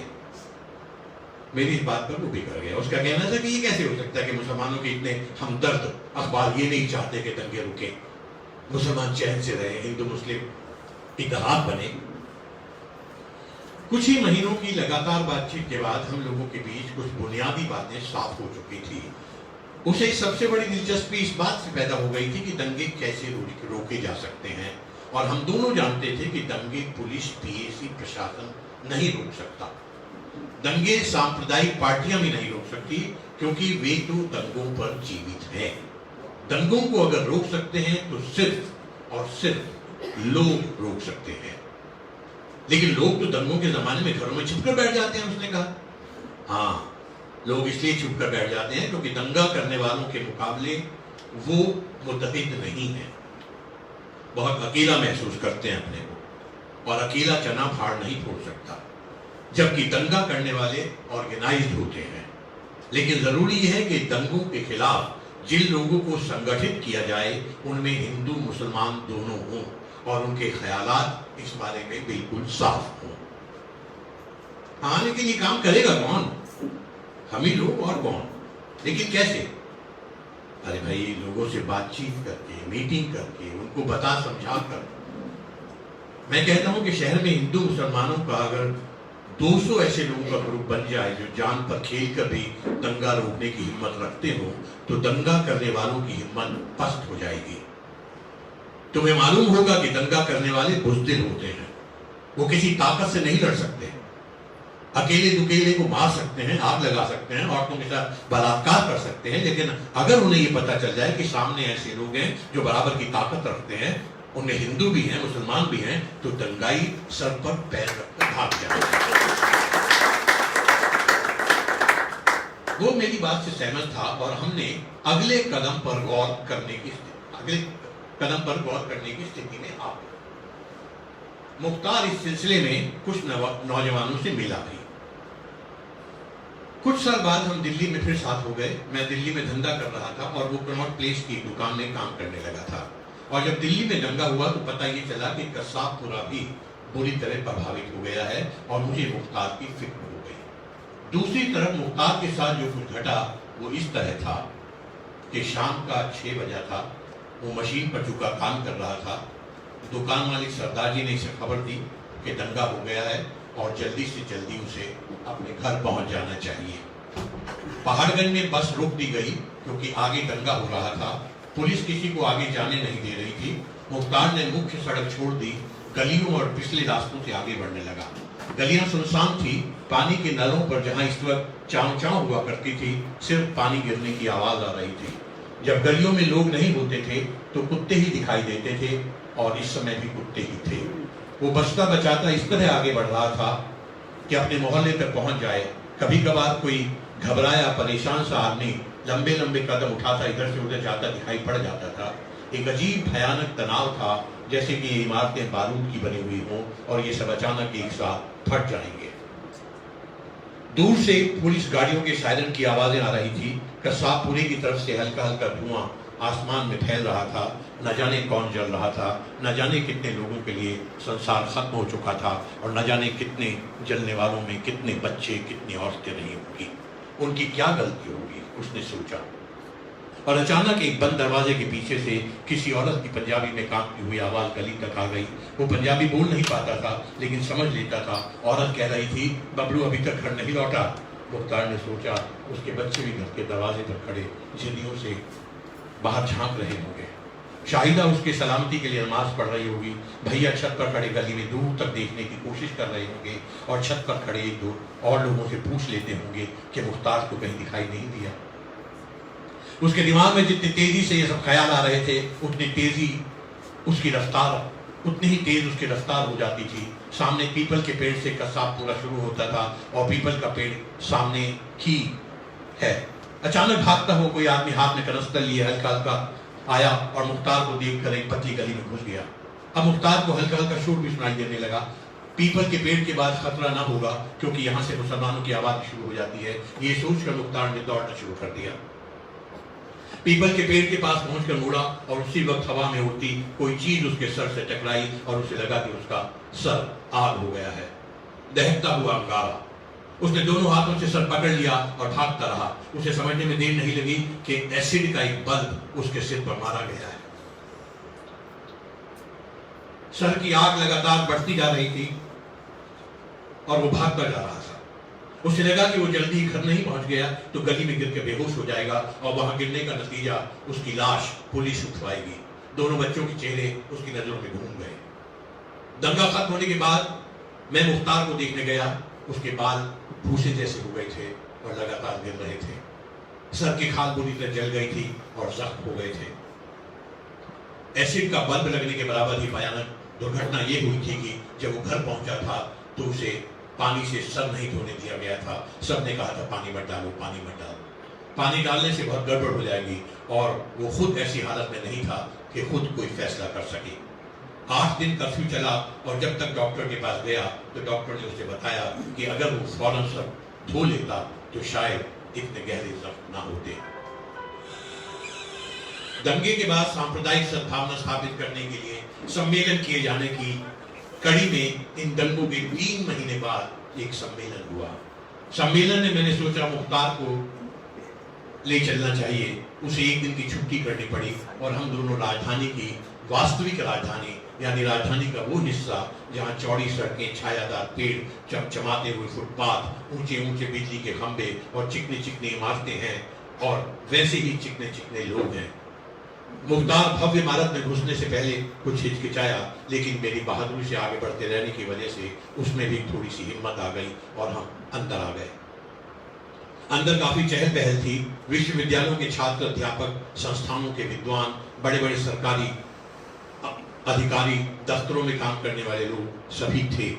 उनमें अधिकतर के चेहरे देखे हुए थे। वो सब वामपंथी राजनीति या उसके जन संगठन में काम करने वाले लोग थे। वहां कलाकार, लेखक, बुद्धिजीवी, पत्रकार, रंगकर्मी और संगीतज्ञ भी थे। पूरी भीड़ में मुख्तार जैसे शायद ही चल रहे होंगे या ना रहे होंगे, कहा नहीं जा सकता। अंदर मंच पर बड़ा सा बैनर लगा हुआ था। इस पर अंग्रेजी, हिंदी और उर्दू में सांप्रदायिकता विरोधी सम्मेलन लिखा हुआ था और मुझे याद आया कि ये वही बैनर है जो 4 साल पहले हुए भयानक दंगों के बाद किए गए सम्मेलन में लगाया गया था। बैनर पर तारीखों की जगह पर सफेद कागज चिपका कर नई तारीखें लिख दी गई थी। मंच पर जो लोग बैठे थे वे वही थे जो पिछले और उससे पहले हुए सांप्रदायिक विरोधी सम्मेलनों में मंच पर बैठे हुए थे। सम्मेलन होने की जगह भी वही थी, आयोजक भी वही थे। मुझे याद आया तो एक पिछले सम्मेलन के एक आयोजक से सम्मेलन के बाद मेरी थोड़ी बातचीत हुई थी और मैंने कहा था कि दिल्ली के सर्वथा भद्र इलाके में सम्मेलन करने और ऐसे लोगों को सम्मेलन में बुलाने का क्या फायदा है जो 100% हमारे विचारों से सहमत है। इस पर आयोजक ने कहा था सम्मेलन मजदूर बस्तियों, घनी आबादियों या उपनगरीय बस्तियों में भी होंगे, लेकिन मुझे याद नहीं उसके बाद कभी भी ऐसा हुआ हो। हॉल में सीट पर बैठकर मुख्तार ने मुझसे यही बात की। वो बोला, इनमें तो हिंदू और मुसलमान दोनों ही हैं। मैंने कहा हाँ। बोला, अगर ये सम्मेलन कसाबपुरा में करते तो अच्छा था। वहां के मुसलमान तो ये मानते ही नहीं कि कोई हिंदू उनसे हमदर्दी रख सकता है। वहां भी करेंगे लेकिन अभी नहीं। और तभी कार्रवाई शुरू हो चुकी थी। संयोजक ने बात शुरू करते हुए सांप्रदायिक शक्तियों की बढ़ती हुई ताकत का उसके खतरों की ओर संकेत किया और ये भी कहा कि जब तक सांप्रदायिकता को समाप्त नहीं किया जाएगा तब तक जनवादी शक्तियां मजबूत नहीं हो सकती। उन्होंने यह आश्वासन भी दिया कि अब सब संगठित होकर सांप्रदायिक रूपी दैत्य से लड़ेंगे। इस पर लोगों ने जोर की तालियां बजाई और सबसे पहले अल्पसंख्यकों के विश्वविद्यालय के उपकुलपति को बोलने के लिए आमंत्रित किया। उपकुलपति आईएएस सर्विसेज में थे, भारत सरकार के ऊंचे ओहदों पर थे, लंबा प्रशासनिक अनुभव था। उनकी पत्नी हिंदू थी। उनकी एक लड़की ने हिंदू लड़के से विवाह किया था। लड़के की पत्नी अमेरिकन थी। उपकुलपति के प्रगतिशील और धर्मनिरपेक्ष होने में किसी को कोई संदेह नहीं था। वे एक ईमानदार और प्रगतिशील व्यक्ति के रूप में सम्मानित थे। उन्होंने अपने भाषण में बहुत विद्वतापूर्ण ढंग से सांप्रदायिकता की समस्या का विश्लेषण किया, उसके खतरनाक परिणामों की ओर संकेत किया और लोगों को इस चुनौती से निपटने को कहा। कोई 20 मिनट तक बोलकर वे बैठ गए। तालियां बजी। मुख्तार ने मुझसे पूछा, प्रोफेसर साहब की समझ तो बहुत सही है। हाँ, समझ तो उन सब लोगों की बिल्कुल सही है जो यहाँ मौजूद हैं। तो फिर तब तक एक दूसरे वक्ता बोलने लगे थे। एक सरदार जी थे, उनकी उम्र अच्छी खासी थी, स्वतंत्रता सेनानी थे और 10 साल पहले पंजाब सरकार में मंत्री रह चुके थे। उन्होंने अपने बचपन, अपने गांव और अपने हिंदू मुस्लिम सिख दोस्तों के संस्मरण सुनाए। उनके भाषण के दौरान लगभग तालियां बजती रही। फिर उन्होंने दिल्ली के हालिया दंगों पर बोलना शुरू किया। मुख्तार ने मेरे कान में कहा, सरदार जी दंगा कराने वालों के नाम क्यों नहीं ले रहे? बच्चा बच्चा जानता है कि दंगा किसने कराया था। मैंने कहा, बचपने वाली बात न करो। दंगा कराने वालों के नाम लिए दे गए तो वो लोग इन पर मुकदमा ठोक देंगे। तो मतलब मुकदमे से डरकर सच बात ना की जाए। तुम आदर्शवादी हो, आइडियलिस्ट। ये क्या होता है? मुख्तार बोला, अरे यार, मकसद है इनका बताना कि फिरका परस्ती कितनी खराब चीज है और उसके कितने बुरे नतीजे होते हैं। तो ये बात तो यहां बैठे सभी लोग जानते हैं, तभी तो तालियां बजा रहे हैं। तो तुम क्या चाहते क्या हो? तुम ये दंगा कराने वालों के नाम बताएं। मुख्तार की आवाज तेज हो गई थी। वो अपना सर खुजलाने लगा था। नाम बताने से क्या फायदा होगा? और ना बताने से क्या फायदा होगा? स्वतंत्रता सेनानी का भाषण जारी था। वो कुछ किए जाने पर बोल रहे थे। इस पर जोर दे रहे थे कि इस लड़ाई को गलियों और खेतों में लड़ने की जरूरत है। स्वतंत्रता सेनानी के बाद एक लेखक को बोलने के लिए बुलाया गया। लेखक ने सांप्रदायिकता के विरोध में लेखकों को एकजुट होकर संघर्ष करने की बात उठाई। तो मुझे एक बात बताओ, मुख्तार ने पूछा। क्या? जब दंगा होता है तो ये सब लोग क्या करते हैं? मैं जलकर बोला, अखबार पढ़ते हैं, घर में रहते हैं, और क्या करेंगे? तो इस जुबानी जमा खर्च का फायदा क्या है? बहुत फायदा है। बताओ भाई, एक माहौल बनता है फिरका परस्ती के खिलाफ।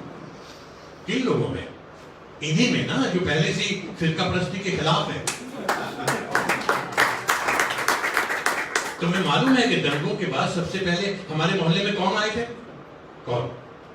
तबलीगी जमात और जमात इस्लामी के लोग। उन्होंने लोगों को आटा, दाल, चावल बांटा था। उन्होंने दवाएं दी थी। उन्होंने कर्फ्यू पास बनवाए थे। तो उनके इस काम से तुम समझते हो कि वे फिरका परस्ती के खिलाफ हैं? हाँ या ना हो? दिल कौन जीतेगा? वही जो मुसीबत के वक्त हमारे काम आएगा। मैं उसकी बात काट कर बोला, खैर बाद में बात करेंगे, अभी सुनने दो। कुछ देर बाद मैंने उससे कहा, बात यह है यार कि इन लोगों के पास इतनी ताकत नहीं है कि दंगों के वक्त बस्तियों में जाएं। इनके पास उतनी ताकत नहीं है और जमात इस्लामी के पास है। मैं इस वक्त उसके इस सवाल का जवाब नहीं दे पाया। मैंने अपनी पहली बात जारी रखी, जब इनके पास ज्यादा ताकत आ जाएगी तब ये दंगाग्रस्त इलाकों में जा सकेंगे और काम भी कर सकेंगे। तो उनकी ताकत कैसे आएगी? जब वे यहाँ काम करेंगे। पर तुमने अभी कहा कि उनके पास इतनी ताकत नहीं है कि वो जा सके, फिर काम कैसे करेंगे? तुम कहना क्या चाहते हो यार? मतलब ये है कि इनके पास इतनी ताकत नहीं है कि दंगे के बाद या दंगे के वक्त उन बस्तियों में जा सके जहां दंगा होता है, और ताकत इनके पास उसी वक्त आएगी जब ये वहां जाकर काम करेंगे, और जा सकते नहीं। यार हर वक्त दंगा थोड़ी होता रहता है, जब दंगा नहीं होता तब जाएंगे ना। अच्छा तो तुम ये बताओ, जमात इस्लामी के मुकाबले में इन लोगों को कमजोर कैसे मान रहे हो? इनके तो एमपी हैं, 2-3 सूबों में इनकी सरकार है, जबकि जमात इस्लामी का तो एक एमपी भी नहीं है। मैं बिगड़ कर बोला तो तुम ये साबित करना चाहते हो कि ये झूठे, पाखंडी, कामचोर और बेईमान लोग हैं। नहीं नहीं, ये तो मैंने बिल्कुल नहीं कहा। और तो तुम्हारी बात से मतलब तो यही निकलता है। नहीं, मेरा ये मानना नहीं है। मैं उसे धीरे धीरे समझाने लगा, यार बात दरअसल ये है कि हम लोग खुद मानते हैं कि काम जितनी तेजी से होना चाहिए वो नहीं रहा है, धीरे धीरे हो रहा है, लेकिन पक्के तरीके से हो रहा है और उसमें टाइम लगता है। तो तुम ये मानते हो कि फिरका परस्ती बढ़ रही है? हाँ, तो ये धीरे धीरे जो काम हो रहा है उसका कोई असर तो दिखाई पड़ ही नहीं रहा। ये फिरका परस्ती जरूर दिन दूनी रात चौगनी स्पीड से बढ़ रही है। अभी हम लोग बाहर निकल कर बात करेंगे। मैंने उसे चुप करा दिया। इसी बीच चाय सर्व कर दी गई। आखिरी वक्ता ने समय बहुत हो जाने और सारी बातें कह दी गई हैं आदि आदि कहकर अपना भाषण समाप्त कर दिया। हम दोनों थोड़ा पहले ही बाहर निकल आए। सड़क पर साथ साथ चलते हुए वो बोला, कोई ऐलान तो किसी को करना चाहिए था कम से कम। कैसा ऐलान? मतलब ये कि अब ये किया जाएगा, अब ये होगा। अरे भाई, कहा तो गया है कि जनता के पास जाएंगे, उसे संगठित और शिक्षित किया जाएगा। कोई और ऐलान भी तो कर सकते थे। क्या ऐलान? प्रोफेसर साहब कह सकते थे कि अगर दिल्ली में दंगा हुआ तो वो भूख हड़ताल पर बैठ जाएंगे। राइटर जो थे वो कह सकते थे कि फिर दंगा हुआ तो मैं अपना पद्मश्री लौटा दूंगा। स्वतंत्रता सेनानी अपना तामपत्र लौटाने की धमकी दे सकते थे। उसके बाद से मेरा मन खिन्न हो गया था और मैं चलते चलते रुक गया। मैंने उससे पूछा, ये बताओ मुख्तार, तुम्हें इतनी जल्दी, इतनी हड़बड़ी क्यों है? वो मेरे आगे झुका, कुछ बोला नहीं, अपने सर के बाल हटाए और मेरे सामने उसके सर के लाल लाल जख्म थे जिनसे खून रिस रहा था।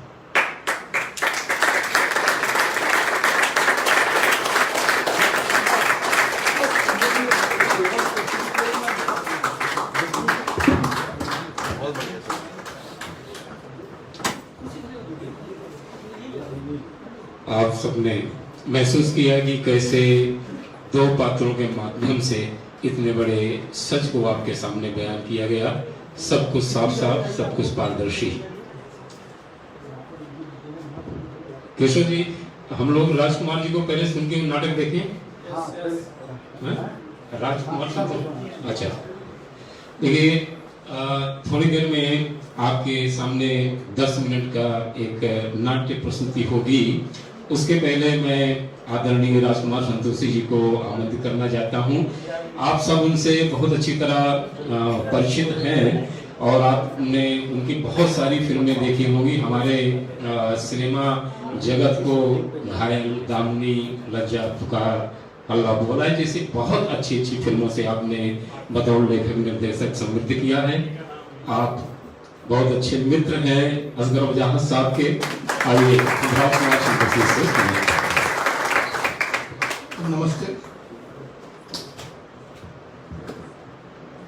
हमारे एक बड़े अच्छे मित्र हैं रंजीत कपूर, बड़े जाने माने थिएटर राइटर डायरेक्टर हैं। वो हमेशा मुझसे कहते थे कि एक प्ले है मुराद जी, आप जरूर पढ़िए, जैसे लाहौर नहीं देख। तो मैं कहाँ पढ़ूंगा, पढ़ने का कोई अवसर मिला नहीं मुझे। तो एक दिन उन्होंने कहा किताब ले आए, पढ़ लीजिए। तो शाम को मैंने वो प्ले पढ़ा और रात भर रोता रहा, मैं बड़ा डिस्टर्ब रहा। अगले दिन रंजीत कपूर जी आए मुझसे मिलने, तो मैंने उनका पैर छुआ। मैंने कहा मैं जिंदगी भर आपका ऐसा नहीं रहूँगा कि आपने इस प्ले मुझे पढ़ने दिया और मैं इनके लेखक असगर साहब से मिलना चाहता हूँ। तो जाते थे रंजीत कपूर जी, उन्होंने इमीडिएटली असगर साहब से मेरा संपर्क कराया। तो मैंने उसी वक्त उनका भी पैर छुआ। मैंने कहा कि ये जो आपने वर्क किया है ये बहुत ही रिलेवेंट है आज के तारीख में भी, ह्यूमन रिलेशंस के ऊपर, हालात के ऊपर जो आपने लिखा है, पता नहीं कितने साल पहले लिखे आपने। तो मैं इस पर फिल्म बनाना चाहता हूँ।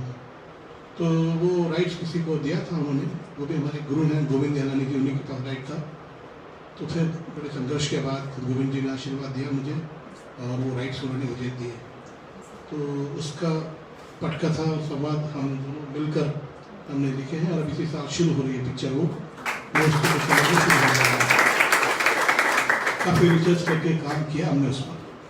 इसी दौरान फिर अजगर साहब ने मुझे एक और प्ले दिया पढ़ने के लिए, वो था गोडसे एक्ट गांधी.com।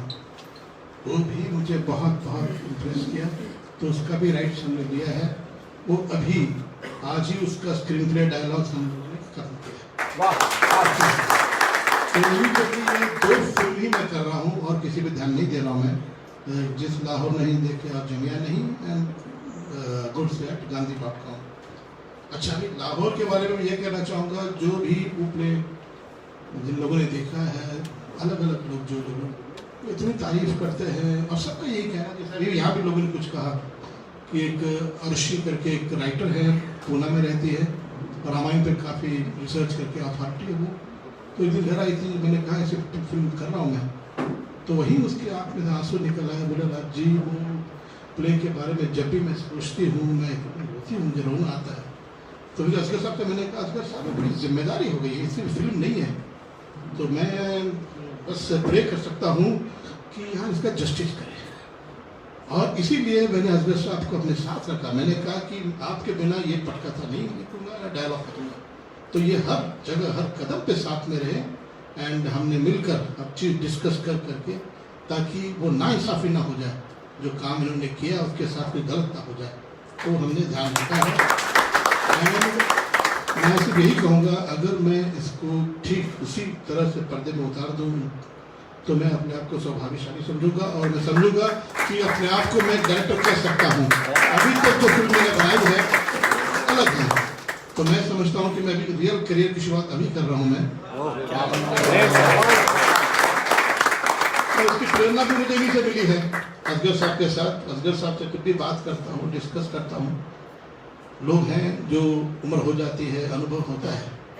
असगर साहब बहुत घूमते हैं, अलग अलग कंट्रीज में जाते हैं, अलग अलग जगह जाते हैं, अनुभव करते हैं, लेकिन उस अनुभव को शब्दों में उतारना, शेयर करना, वो एक गुण है, एक बात है।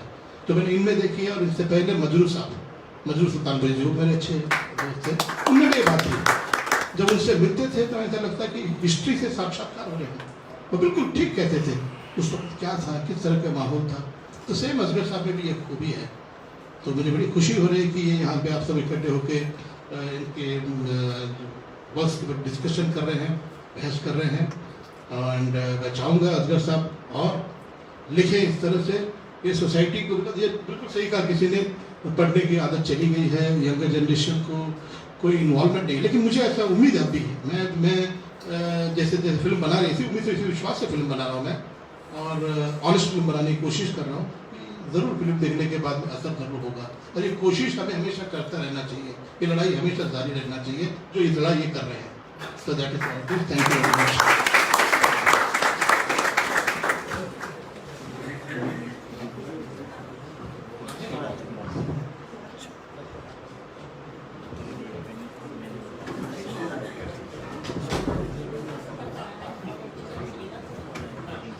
देखिए, हरी जी ने शुरुआत की है आंसुओं की।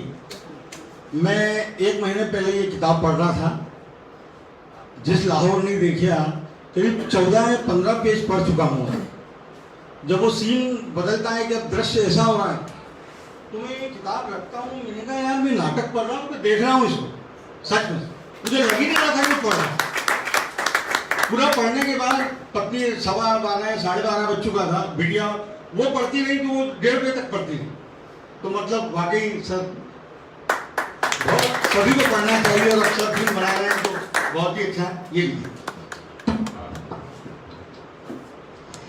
हमारे सामने अभिनेत्री असीमा भट्ट बैठी हैं, तो केशव जी चाहते हैं कि आप 2-3 मिनट में अपनी कोई बात कहें, साझा करें अपने। कोई महिला वक्ता नहीं है इसलिए। अच्छा, महिलाओं का प्रतिनिधित्व कर रही हैं असीमा भट्ट जी। ये बहुत बड़ी जिम्मेदारी है, और 2 मिनट में असगर साहब के बारे में कहना ऐसे होगा कि जिस लाहौर नहीं देखा वो जन्मया नहीं, जिस असगर वजाहत नहीं देखा वो जन्मया नहीं। मेरी खुशनसीबी है कि मैं असगर साहब को लंबे समय से जानती हूँ। दिल्ली में रहती थी मैंने NSD किया है और वहाँ पे कई बार, क्योंकि जिस लाहौर नहीं देखा एक ऐसा नाटक है जिसको हर डायरेक्टर अपनी तरह से इंटरप्रेट करके करना चाहता और हर एक्टर करना चाहता है, क्योंकि उसके एक एक किरदार में जो वो उसमें जो मासूमियत है, उसमें जो जद्दोजहद है, उनकी जो तकलीफ है, बंटवारे की बात है, उसमें जो लोग बार बार हिंदू मुसलमान करते हैं और बार बार हिंसा की बात करते हैं, उनको ये नाटक जरूर पढ़ना चाहिए और पता चले कि बंटवारे का दर्द क्या होता है, जिसमें वो नानी बार बार वो कहती है कि हम नहीं मानते इस बंटवारे को। और आपको बता दूं कि इस नाटक पे इतना बड़ा प्रयोग किया, सबसे बड़ा प्रयोग किया हबीब तनवीर साहब ने। यहाँ जो सभागार में बैठे हैं शायद इस नाम से वाकिफ होंगे कि हबीब तनवीर कौन थे। तो उन्होंने इस नाटक में इतना बड़ा प्रयोग किया कि जो नानी का किरदार है, जो कि उस बंटवारे के दुख को झेलती हुई एक वृद्ध औरत है, जो इस बंटवारे को मानने को तैयार नहीं है, वो घर उसका घर नहीं रहा, विभाजन में वो बदल चुका है, उससे बिल्कुल वो कहती नहीं मैं ये सब नहीं मानती। उस किरदार को हबीब साहब ने एक पुरुष यानी कि मेल पात्र से करवाया। और आप माने कि मैं एक अभिनेत्री होते हुए भी, NSD की होते हुए भी, इप्टा से होते हुए भी अंत तक ये समझना मुश्किल था कि वो एक मेल पात्र कर रहा है, नानी का किरदार या कोई फीमेल पात्र। इसके अलावा मैं और बताऊंगी, असगर साहब के बारे में बोलते हुए रुक जाना मेरे लिए मुश्किल है, क्योंकि असगर साहब मैं बहुत प्रभावित रही हूँ। ये आदमी जो इतनी मासूमियत से, इतनी सादगी से आपके सामने बैठे हैं, मैं बार बार चाहती हूँ, मैं रोज चाहती हूँ मैं रो नहीं, लेकिन कुछ न कुछ ऐसा होता है, मुझे रोना पड़ता है। ये है इतने बड़े लेखक आपके सामने बैठे हैं जिसको ना सिर्फ हिंदुस्तान बल्कि पाकिस्तान भी अपना लेखक मानता है। पाकिस्तानियों ने भी जिस लाहौर नहीं वेख्या को पढ़कर उनके भी आंखों से उसी तरह आंसू आए जिस तरह से हमारे यहाँ वक्ता रहता। असगर साहब की एक और खूबी है कि उनको पता नहीं याद है कि नहीं, एक बार मैं दिल्ली में अचानक ये मिले और मैंने कह दिया कि हम नाट्यकर्मी हमेशा अभाव में रहते हैं। मैंने इनसे कहा मेरे पास काम नहीं है पैसों की। ये तब ये जामिया में पढ़ाया करते थे और इन्होंने अचानक मुझे एक दिन कहा कि आप वहाँ एक क्लास लीजिए। जामिया के एक्टिंग के स्टूडेंट्स जो होते हैं, जहाँ मास कम्युनिकेशन में पढ़ाई होती है एक्टिंग को, वहाँ पे मुझे क्लासेस दिया। और उन दिनों मैंने एक सोलो किया करती थी, एक अनजान औरत का खत। इन्होंने और आसान भी कर दिया, मतलब कि आपको प्ले करेंगे, डेमोस्ट्रेट करेंगे और बताएंगे एक्टरों को कि सोलो कैसे किया जाता है। And it was great experience, क्योंकि उससे पहले मैंने ये नहीं किया था कि मैं प्ले के बारे में पहले बताऊं फिर उसके सीन समझाऊं। तो असगर साहब आपको चुनौती भी देते हैं और आपकी इज्जत भी रखते हैं। उनमें से एक है, अभी इनकी कहानी मैंने लीचिंग पढ़ी जो कि अभी जिक्र आया था, 2 लाइन नहीं बस 12 लाइन की है। अगर आप लोगों ने पढ़ी है तो पता नहीं, लेकिन मैं चाहूंगी कि जितनी मुझे याद है कि एक बूढ़ी है, एक मुस्लिम वृद्ध है, जैसे कि ईदगाह में हामिद की दादी हैं, उनको कुछ बच्चे आके बताते हैं कि आपके पोते की लीचिंग हो गई। इससे पहले उस दादी ने कभी अंग्रेजी के शब्द सुने थे वो ऐसे थे कि एडमिशन हो गया तो कहती वाह बहुत खुशी की बात है, नौकरी मिली है तो सैलरी मिली है तो वो खुशी की बात है, प्रमोशन हुआ है खुशी की बात है। तो इस तरह से वो दादी जो है उनके लिए अंग्रेजी का शब्द का मतलब होता है खुशी की बात। तो जब बच्चे उनसे कहते हैं कि आपके पोते की लीचिंग हुई है, दादी को इतनी ही समझ में आती कि कोई अच्छी बात है, उन बच्चों को कहती है भगो तुम्हारी भी लीचिंग हो जाए। तो ये इतना मतलब इतनी मार्मिक कहानी है। और असगर साहब आज आप मुंबई में हैं, मैं केशव भाई को सबको और मैं धन्य मानती हूँ आपको जब देखती हूँ। और मुझे ये भी याद है कि आप कभी भी मुझे भूलते नहीं हैं। मैं सालों बाद दिल्ली गई थी और मुझे बहुत बदलाव आया। और इंडिया इंटरनेशनल में जब मैंने कहा मुझे पहचानिए तो उन्होंने तुरंत कहा तुम क्रांति हो। ये है असगर साहब। ज्यादा जगह चाहिए नहीं, ये सामने लगा है। ये चेयर वहाँ सामने लगा है। अरे विश्वेंद्र, हरीश पाठक जी, आप इधर आ जाइए। कथाकार हरीश पाठक जी